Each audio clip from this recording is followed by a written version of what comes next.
নমস্কাৰ সকলোকে স্বাগতম জনাইছোঁ মোৰ ইউটিউব চেনেল এডুচেন্স স্কুলি অসমলৈ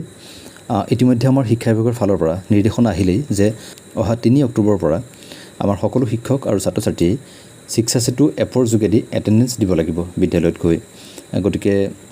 হয়তো আপোনালোক সকলোৱে ইতিমধ্যে এনৰোল কৰি আৰু আপোনাৰ এটেন্ডেন্স দিবলৈ আপোনালোক সাজু হৈ আছে এতিয়া কথা হ'ল কি যদি আপুনি কাইলৈ যাব নোৱাৰে বিদ্যালয়লৈ বা আপোনাৰ কাইলৈ বুলি নহয় বা আপোনাৰ আগন্তুক সময়ত হয়তো আপুনি কেতিয়াবা বিদ্যালয়ত উপস্থিত থাকিব নোৱাৰিব কিবা কাৰণত গতিকে আপোনাৰ লিভৰ প্ৰয়োজন হ'ব সো গতিকে মই আপোনাৰ এই সৰু ভিডিঅ'টোত আপোনাক এইটো দেখুৱাম কেনেকৈ আপুনি বিদ্যালয়ত অনুপস্থিত থাকিলে আপুনি লিভ এপ্লাই কৰিব বা লিভ আপোনাৰ যে আপুনি কিবা কাৰণত জেনুইন কাৰণত কিবা আপোনাৰ যে আপোনাৰ কিবা অসুবিধা হৈছে যেটো কাৰণত নেকি আপুনি বিদ্যালয়লৈ যাব নোৱাৰে সেইটো আপুনি যেটো আপোনাৰ নিৰ্দিষ্ট কাৰণ আছে গতিকে আপুনি কেনেদৰে জনাব গতিকে তাৰ কাৰণে আপুনি এপটো খুলিব লাগিব প্ৰথমে আপুনি এপটো খোলক মোৰ এটা এপটো মই খুলিছো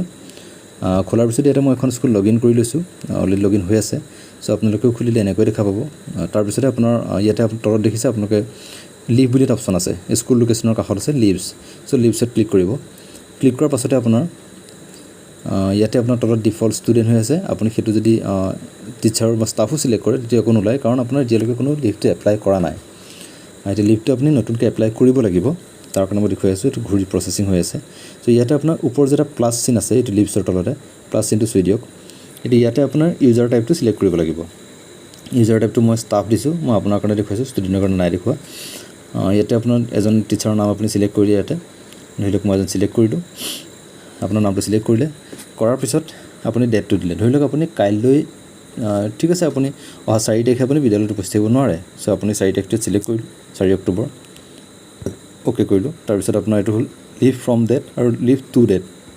কেতিয়াৰ পৰা কেতিয়ালৈ হয়তো আপোনাৰ কেৱল 4 তাৰিখে আপুনি উপস্থিত থাকিব নোৱাৰিব গতিকে আপুনি কেৱল এদিনেই দিছে তাৰ পিছত আহিলে আপোনাৰ লিভ টাইপ আপোনাৰ এটা সিএল আছে এমএল আছে ওডি আছে সিএল টো আপুনি জানে ক্যাজুৱেল লিভ এমএল আপোনাৰ মেডিকেল লিভ হয়তো মেটাৰনিটি লিভ নহব এটো মেডিকেল লিভে হ'ব কাৰণ এটো আমি কম সময়ৰ কাৰণে এপ্লাই কৰো এদিন বা দুদিনৰ কাৰণে ইয়াত হেকিনে দিব পাৰে আৰু ওডি টো আপোনাৰ অফিস ডিউটি বা আদাৰ ডিউটি কিবা হ'ব হয়তো এটো মই ভালকৈ নাজানো কিন্তু সিএল টো আৰু এমএল টো হল আপোনালোকে বুজি পাইছে এটা মেডিকেল এটা সিএল ক্যাজুৱেল লিভ তাৰ পিছত এটা আপুনি ৰিজনটো লিখিলে যদি সিএল আপোনাৰ ধৰিলো আপোনাৰ ঘৰতে বেমাৰ হৈছে আপুনি ডক্টৰক দেখুৱা নাই কাৰণ আপোনাৰ ঘৰতে আপুনি ঘৰুৱা চিকিৎসা কৰি আছে ইনলেছ আপুনি জ্বৰ উঠিছে আপুনি দি দিলে এতিয়া আপোনাৰ ডকুমেন্ট আপলোড কৰিব লাগে আপোনাৰ ঘৰতে জ্বৰ উঠিছে আপুনি একো ডকুমেন্টছ মানে ডক্টৰৰ ওচৰলৈ যোৱা নাই গতিকে আপুনি ডকুমেন্টছ কি দিব তেতিয়া হলে আপুনি আপোনাৰ যেটো এপ্লিকেশন আছে যেটো আপুনি দৰখাস্ত আপুনি দিয়ে বিদ্যালয়ৰ প্ৰধানলৈ বা যদি আপুনি বিদ্যালয়ৰ প্ৰধান তেনেহলে আপুনি কনসাৰ্ন যিজন পাৰসন আছে তেওঁলৈ যেটো দিব সেইখন এপ্লিকেশন আপুনি ঘৰতে লিখিলে লিখাৰ পিছত আপুনি কিন্তু এই এপ্লিকেশনখন নিজেই কৰিব লাগিব মানে নিজেই আপুনি আপলোড কৰিব লাগিব মানে কি আপুনি লিখিলে লিখি পেলাই আপোনালোকৰ চিআৰচিক দি দিলে বা আপোনালোকৰ বিদ্যালয়ৰ কাবাক দি দিলে তেওঁ বেলেগৰ পৰা আপলোড কৰিব ইয়াত আপোনাৰ যেটো আপলোড ডকুমেন্ট আছে তাত কৰিব এনেকুৱা কথা নহয় কৰিব নোৱাৰিব মানে ইয়াত কেমেৰাটো অন হ'ব সেই কেমেৰাটো যোগেদিহে আপোনাৰ ডাইৰেক্ট ফটো মাৰিব লাগিব এনেকুৱা নহয় যে আপুনি সেইখন বৰ্তমান মোলে দি দিলে আৰু মোৰ মোবাইলত আছে গতিকে মোৰ মোবাইলৰ গ্যালাৰীৰ পৰা মই ইয়াত আপলোড কৰিম সেইটো সম্ভৱ নহয় কাৰণ ইয়াত গ্যালাৰীটো আপোনাৰ ইয়াত লিংক নকৰে গ্যালাৰীটো আপোনাৰ ইয়াত নলাব গতিকে আপুনি ডাইৰেক্ট কেমেৰাটো মাৰিব লাগিব মানে আপোনাৰ এপ্লিকেশনখন য'ত থাকিব তাতে আপুনি ফটো মাৰি আপলোড কৰিব লাগিব মানে আপুনি কামটো নিজেই কৰিব লাগিব ঘৰৰ পৰা আপোনাৰ মোবাইলৰ যোগেদি তাৰ পিছত আপুনি এটা আপলোড ডকুমেন্ট যদি ক্লিক কৰিব চাব ইয়াতে আপোনাৰ কেমেৰাটো খোল খাব মই